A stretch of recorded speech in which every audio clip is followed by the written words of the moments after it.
Buenos días, mi nombre es Jerónimo Correa Maciú, estudio licenciatura en Ciencias Sociales, estoy en primer semestre y hago parte del curso de Didáctica, Saberes y Evaluación. El día de hoy, mis compañeros y yo les presentaremos un audiovisual enfocado en la neuroeducación. Mi nombre es Juan Alejandro León Benítez, estudio licenciatura en Ciencias Sociales. Actualmente estoy en el primer semestre y hago parte del curso de Didáctica, Saberes y Evaluación. Mi nombre es Natalia Andrea Castrillón Caro, soy estudiante de la licenciatura de Ciencias Sociales, soy de primer semestre y soy parte del curso de Didáctica, Saberes y Evaluación. Primero que todo, en la neuroeducación. Vemos que para el campo de la pedagogía tiene mucho que aportar, pues si bien cuando hablamos del campo de neurociencia estamos refiriéndonos al cerebro, a su estudio y comprensión, pues es ahí donde se ha visto y comprobado cómo funciona al detalle cada parte que lo complementa. La cultura de la neurociencia es un campo que está relativamente nuevo en la ciencia, ya que en sí el término se usa desde aproximadamente unos 50 o 60 años. Sin embargo, el estudio del cerebro es milenario, han sido muchas las diferencias de sociedades que han tratado de comprenderlo. Desde hace unos 2000 años, los egipcios ya escribían en papiros cómo tratar lesiones cerebrales. En la Grecia clásica, Hipócrates reconoció el cerebro como órgano de la mente del que se derivan las alegrías, los placeres, las penas y el dolor. En la antigua Roma, Claudio Galeno, con sus estudios, propuso que el sistema nervioso controlaba los músculos, dando unos primeros fundamentos de la fisiología y anatomía cerebral. Fue hasta finales del siglo XIX que con el científico y médico Santiago Ramón y Cajal se descubrió que el tejido cerebral estaba compuesto por células nerviosas individuales y demostró las relaciones entre ellas que daban lugar a la propagación de impulsos nerviosos. Fue hasta la época de los 60 en el que se empezó a utilizar el término o palabra neurociencia, cuando en Estados Unidos se fundó la Sociedad para la Neurociencia y allí surge una convergencia de disciplinas entre la anatomía que ayuda a comprender la estructura del cerebro, fisiología que aportó en la medición de actividades eléctricas en las neuronas, la biología molecular donde se comenzó a entender el tema de la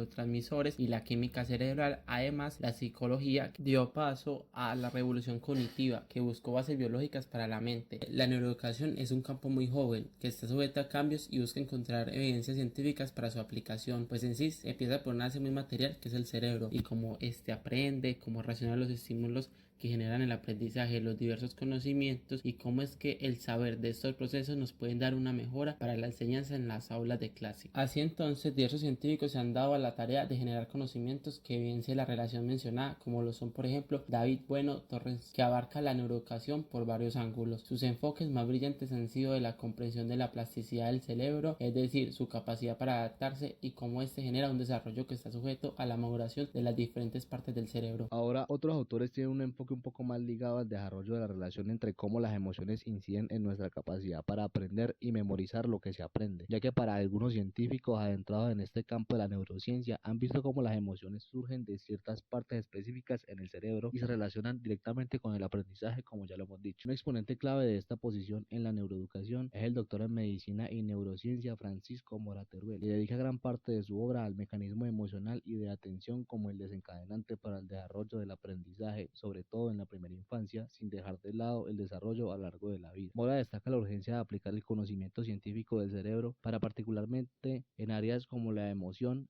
atención y el desarrollo cognitivo para mejorar los procesos de enseñanza y aprendizaje a lo largo de toda la vida. El neurocientífico aborda la necesidad de reformar las metodologías educativas, desmantelar los neuromitos que son conceptos erróneos sobre el cerebro y considera la formación de nuevos profesionales, los neuroeducadores, para facilitar esta transferencia de conocimiento en las aulas. Se subraya que un entendimiento de la capacidad del cerebro para moldearse y los periodos sensibles, aquellos que se ven en la primera infancia, junto con factores como la interacción social y el entorno físico, son cruciales para optimizar el desarrollo del pensamiento crítico y creativo desde los primeros años de vida. Él señala que el maestro debe tener una evolución de mano de la neuroeducación para que así aprenda cómo aprovechar los procesos cerebrales que despiertan la emoción y curiosidad del alumno por los diversos temas científicos que se dan en el aula de clase. Para él es imperativo el cuestionar los modelos tradicionales que tenemos para enseñar, porque ya podríamos aprender cómo mejorarlos, sabiendo pues cómo funciona la química cerebral que se hace responsable del aprendizaje. Mora explica desde la anatomía neuronal que la información sensorial pasa primero por el sistema límbico, llamado a veces el cerebro emocional, que incluye la amígdala, responsable de una parte del procesamiento de nuestras emociones más básicas como la rabia y el miedo. El tálamo, que recibe la información que proviene de todos los órganos de los sentidos excepto el olfato, y la manda a la corteza cerebral, que analiza la vista, oído, gusto y tacto. Podemos pensar que es como un control de migración que recibe información y decide si mandarla al cerebro o quedarse con ella. Entonces, si dicha información enviada a la corteza no llega con el sentir emocional de que sea necesaria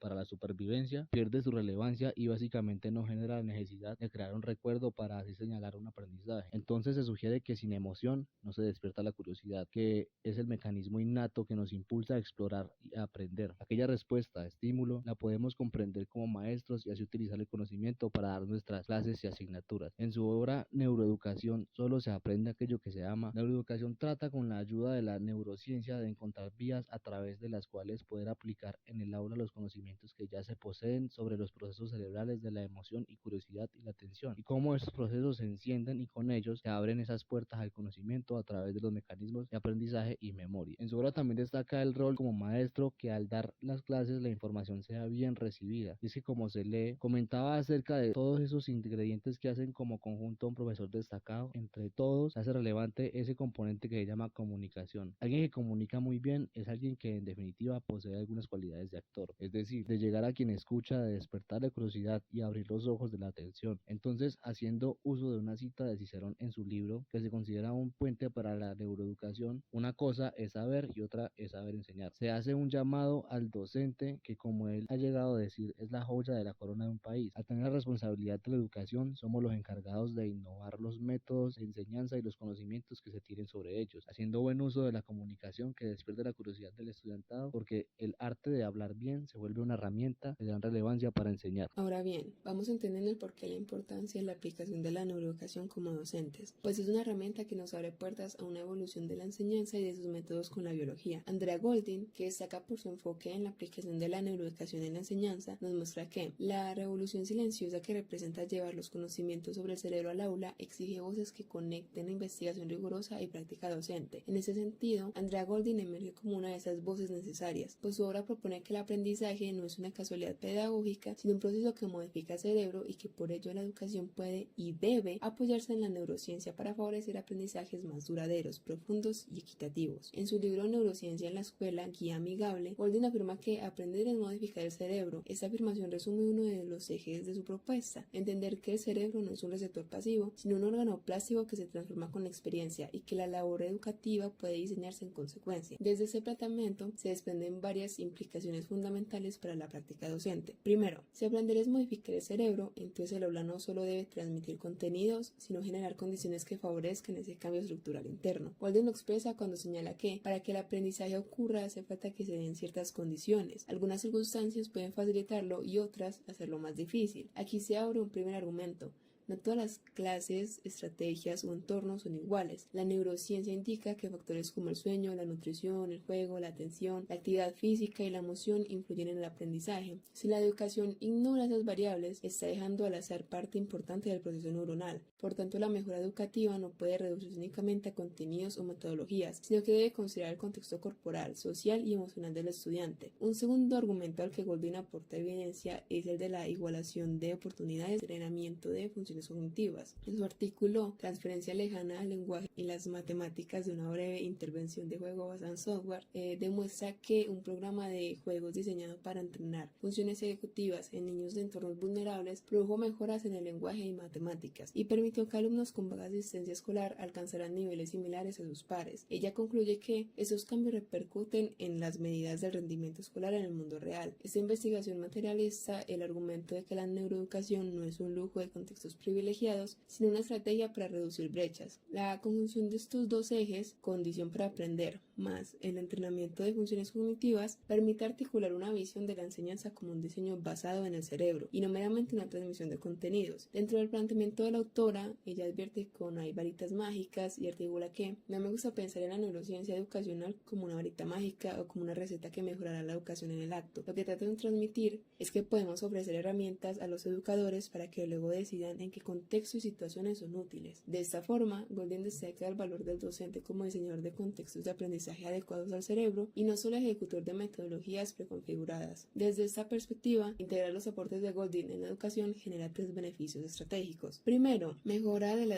calidad del aprendizaje. Entendiendo que el cerebro cambia, la enseñanza puede estructurarse para consolidar mejor los aprendizajes. Golding lo expresa cuando dice que el cerebro tiene una propiedad deslumbrante, se transforma con la experiencia. Esta transformación sugiere que la educación puede propiciar notables cambios estructurales, lo cual exige planificación, repetición, atención al tiempo de consolidación y evaluación del cambio en el estudiante. El segundo es la promoción de la equidad educativa. La investigación muestra que intervenciones basadas en el entrenamiento cognitivo pueden igualar los resultados académicos entre los niños que asisten regularmente a la escuela y aquellos que no lo hacen debido a circunstancias sociales y familiares. Este dato es poderoso porque conecta neurociencia con justicia social. No solo se trata de mejorar para quienes ya tienen ventajas, sino de levantar el nivel de quienes enfrentan mayores barreras. Y el tercero es el empoderamiento docente. Al entender cómo aprende el cerebro, el docente se convierte en un agente de diseño consciente del entorno de aprendizaje. Por estas 3 razones, el trabajo de Golding representa un puente esencial entre investigación básica, que sería la neurociencia, y la práctica educativa. Para finalizar, la neuroeducación debe ser ejecutada como parte de las mejoras graduales y sostenibles. Entonces, la neuroeducación como disciplina emergente representa un punto de encuentro entre la ciencia del cerebro y la práctica pedagógica, aportando fundamentos biológicos y cognitivos que permiten comprender mejor cómo aprendemos. Autores como David Bueno, Francisco Mora y Andrea Golding coinciden en que conocer los procesos neuronales y emocionales del aprendizaje son esenciales para transformar la enseñanza en un acto más consciente, humano y efectivo. En conjunto, sus aportes muestran que educar con base en la neurociencia no significa reemplazar la pedagogía, sino fortalecerla con evidencia científica,